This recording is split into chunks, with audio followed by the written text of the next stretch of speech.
ऐसा वक्त आएगा जब पूरी दुनिया अहमदी हो चुकी होगी, और क्या उस वक्त कोई मजहब और बाकी नहीं बचेगा, सिर्फ अहमदियत होगी? नहीं नहीं, सब होंगे, लेकिन गलबा हो जाएगा अहमदियत को। ये नामुमकिन है कि पूरी दुनिया एक ही मजहब इख्तियार कर ले। पुराने मजाहिब के कुछ निशान अल्लाह ताला बाकी रखता है, जिस तरह पुरानी कौमों में से कुछ बच जाते हैं।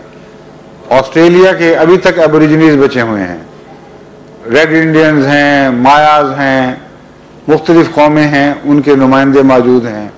मौरीज हैं इधर न्यूजीलैंड में। तो उसी तरह मजहबी कौमें हैं, देखो जूस भी हैं, और कई पुराने मज़ाहिब के बशिंदे अफ्रीका में हर जगह मौजूद हैं। तो वो रहते तो हैं ताकि दुनिया को मालूम हो किस किस्म के लोग थे, क्या किया करते थे और क्या इंजाम हुआ। लेकिन गलबा नसीब हो जाएगा इस्लाम को, ठीक है। मगर हम ये तो ना फिर कह सकेंगे कि सारी दुनिया अहमदी हो चुकी है। मतलब यही हुआ करता है सब दुनिया से कि भारी अक्सरियत हो गई तो सब दुनिया हो गई। ये मुराद नहीं हुआ करती कि हर एक हो जाएगा, समझ गए। अगर आपको इस पे तरद्दुद है तो आप ये ना कहा करें कि सब दुनिया हो जाएगी।